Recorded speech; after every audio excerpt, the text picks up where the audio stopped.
O Sol, a 150 milhões de quilômetros de distância, é a nossa principal fonte de luz e calor. Ele emite uma quantidade enorme de energia na forma de ondas eletromagnéticas. Parte dessa energia atinge a Terra. As ondas de luz encontram no caminho a atmosfera terrestre, que tem papel fundamental na formação do nosso clima. A atmosfera é uma camada de gases que envolve completamente toda a superfície do nosso planeta. Apesar de ter 500 quilômetros de extensão, a maior parte desses gases se concentra nos primeiros 16 quilômetros da atmosfera.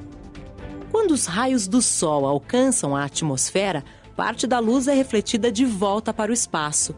A maior parte, cerca de 65% dos raios, atravessa a atmosfera e atinge a superfície da Terra. O solo, os oceanos, as florestas, as montanhas, os seres vivos, as vilas, as cidades, tudo isso, aquecido pela luz do Sol, passa a emitir calor. Boa parte desse calor liberado é absorvida por alguns gases que compõem a atmosfera e dessa maneira fica retida junto à superfície. A atmosfera funciona como uma imensa estufa que cobre todo o planeta. Estufas, como esta daqui, são estruturas de vidro, de lona ou de plástico transparente, que permitem a passagem de luz. Os raios solares atravessam e chegam ao interior da estufa, aquecem o chão e todos os objetos que estão dentro dela. Eles passam, então, a emitir calor. Só que o vidro ou o plástico transparente não são tão bons transmissores de energia térmica quanto são de luz. Resultado, a energia térmica não passa, acaba se acumulando no interior da estufa, deixando assim a temperatura interna superior à externa. Com a atmosfera, acontece algo muito parecido. Alguns de seus gases retêm a energia térmica do mesmo modo que o vidro ou o plástico transparente faz na estufa. Parte da energia térmica liberada pelos objetos aquecidos pelo Sol não consegue passar pela atmosfera e escapar para o espaço, e fica retida próxima à superfície do planeta, mantendo assim uma temperatura superior à registrada fora dessa camada. A atmosfera ainda distribui esse calor por toda a superfície do planeta. O efeito estufa natural, ele mantém uma temperatura onde nós podemos encontrar água líquida, e isto, na verdade, é o que molda como a vida se desenvolveu no nosso planeta. Então, sem o efeito estufa natural do nosso planeta, a temperatura seria da ordem de menos 14 graus centígrados. Então, nós não teríamos água líquida, só teríamos gelo. O papel regulador do efeito estufa é fácil de ser observado pela comparação com outros planetas, um satélite, por exemplo, como a Lua. O que observamos é que quando a face da Lua está voltada para o Sol, temos um calor escaldante, e a face escura da Lua, nós temos uma temperatura muito, muito baixa. Essa enorme diferença de temperatura torna a vida muito difícil. Então, o papel de cobertor que o efeito estufa faz sobre o nosso planeta é fundamental, e isso é o que garante que haja vida aqui, por exemplo, não haja vida num satélite, por exemplo, como a Lua. Os gases que conseguem reter o calor em suas moléculas são chamados gases de efeito estufa. Vamos conhecer os principais deles. O dióxido de carbono é liberado naturalmente na atmosfera por vulcões e por todos os seres vivos que realizam respiração, como nós, seres humanos. Nas atividades humanas, o dióxido de carbono é produzido pela queima de combustíveis fósseis, carvão mineral, diesel e gasolina, e também pela queimada de florestas. Esse é o gás que mais tem aumentado na atmosfera com as atividades humanas, e essa é a principal razão do agravamento do efeito estufa. O monóxido de carbono, CO, também liberado na queima de combustíveis fósseis, é outro gás de efeito estufa. Tem ainda o metano, CH4, produzido pela decomposição de matéria orgânica. As moléculas de gás metano armazenam cerca de 20 vezes mais energia do que as moléculas de dióxido de carbono. Mas o poder do CO2 sobre o efeito estufa é maior do que o poder do CH4, porque a quantidade de CO2 na atmosfera é muito maior do que a quantidade de gás metano. A quantidade do CO2 na atmosfera aumentou cerca de 35% desde meados do século XVIII, quando ocorreu a primeira revolução industrial, até hoje. Essa quantidade extra de CO2 e de outros gases de efeito estufa possibilitou que a atmosfera capturasse mais energia térmica, o que aumenta a temperatura do planeta e provoca o aquecimento global. Desde o início da Revolução Industrial, quando o homem descobriu que tirando carvão, petróleo ou gás natural, do subsolo terrestre, queimando, você pode produzir energia e trabalho, o homem começou a lançar, então, gases de efeito estufa e aumentando o efeito estufa natural no nosso planeta. A quantidade de gás carbônico que a gente lançou é tão grande que transformou a físico-química da atmosfera. Então, hoje, nós temos uma concentração de gás de efeito estufa maior que é capaz de segurar mais esse calor. Ou seja, é como se nós tivéssemos colocado um segundo cobertor. A poluição do ar provoca mudanças na composição da atmosfera, aumentando o efeito estufa. Além disso, pode causar impactos na saúde humana e no ambiente. Os efeitos dessa poluição permanecerão durante séculos.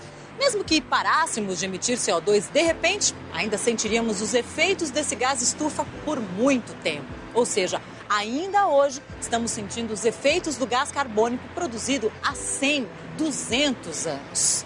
Quando a ciência conseguiu colocar num gráfico a temperatura dos últimos 800 mil anos até hoje, você começa a perceber que existe uma pequena variação e ela é muito cíclica, ou seja, ela tem um formato assim, sobe um pouquinho, dá umas osciladas, desce, a oscilada sobe, dá uma oscilada. Após a Revolução Industrial, a gente percebe uma tendência de elevação. Nitidamente, ela é uma linha horizontal que sobe rapidamente na ponta, que a ponta é onde nós estamos vivendo hoje. Hoje nós estamos fazendo variações de 10 mil anos em 100 anos. Desde 1988, quando a ONU criou o IPCC, painel intergovernamental sobre mudanças climáticas, cientistas de todo o mundo estão estudando as consequências da intensificação do efeito estufa e do aquecimento global.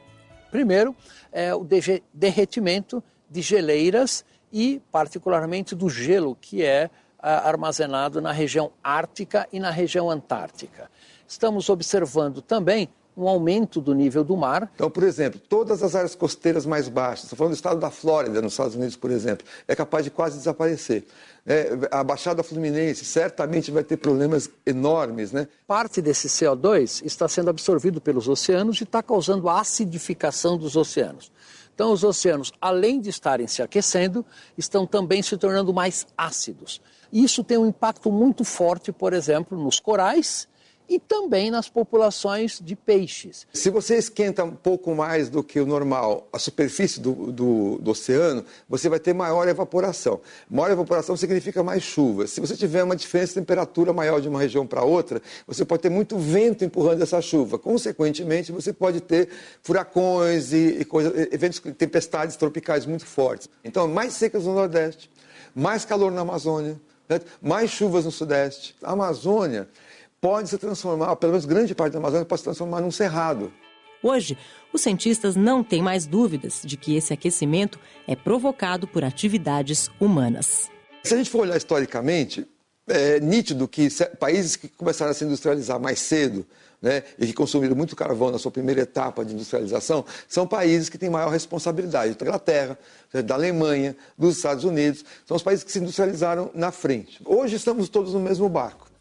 E tem países que, até pelo tamanho da sua população e pelo tipo de energia que consomem, tem uma relevância muito grande. São 18 países que juntos pegam mais do que 90% das emissões de gás de efeito estufa hoje. Certamente, os maiores emissores de gás de efeito estufa são dois, a China e os Estados Unidos. O último relatório divulgado pelo IPCC foi em 2013. Neste documento, os cientistas analisam 3 possíveis cenários para o futuro do nosso planeta ainda neste século. A concentração de dióxido de carbono há 150 anos atrás na nossa atmosfera era de 280 partes por milhão, que é a unidade com a qual se mede a concentração desses gases. Hoje, ela está em torno de 400. O cenário mais otimista prevê que até o final desse século, essas concentrações se estabilizem em torno de 600 partes por milhão. O cenário, digamos, mais realista é que essa estabilização só ocorra, digamos, da ordem de 800 a 900 partes por milhão. E o cenário onde a gente não faça absolutamente nada para reduzir as emissões de gases de efeito estufa é de que a concentração de CO2 pode atingir 1.200 a 1.400 partes por milhão. Esses 3 níveis podem levar a um aquecimento da ordem de 4 graus centígrados na mais otimista, 6 graus centígrados num cenário realista e até 7 ou 8 graus centígrados de aquecimento num cenário pessimista. Como é que a gente pode fazer para reduzir a emissão de gás de efeito estufa, né? A atividade humana que mais emite gás de efeito estufa é a geração de energia. É o consumo e geração de energia. A gente tem que encontrar tecnologias, né, que dispensem o uso do petróleo, do carvão, do gás natural, né? Ou seja, automóveis elétricos, desde que a energia elétrica seja gerada por energia solar, a própria energia solar para substituir usinas elétricas a carvão e usinas elétricas a petróleo, né? A energia eólica, a energia dos ventos, né? A humanidade vai ter que alterar o seu modo de desenvolvimento. Nós praticamente não temos outra alternativa senão a fazer isso. E quanto mais cedo medidas de redução de emissão de gás de efeito estufa forem tomados, menores serão os custos no futuro, menor será os danos socioeconômicos que essa alteração vai ocorrer. Você acabou de saber a importância do efeito estufa natural para a manutenção da temperatura e do clima do nosso planeta. E viu como nós, seres humanos, estamos alterando a atmosfera e isso está aumentando a temperatura da Terra. Agora, com todo esse conhecimento, você poderá se posicionar e enfrentar os desafios que vêm por aí para toda a humanidade. Bons estudos!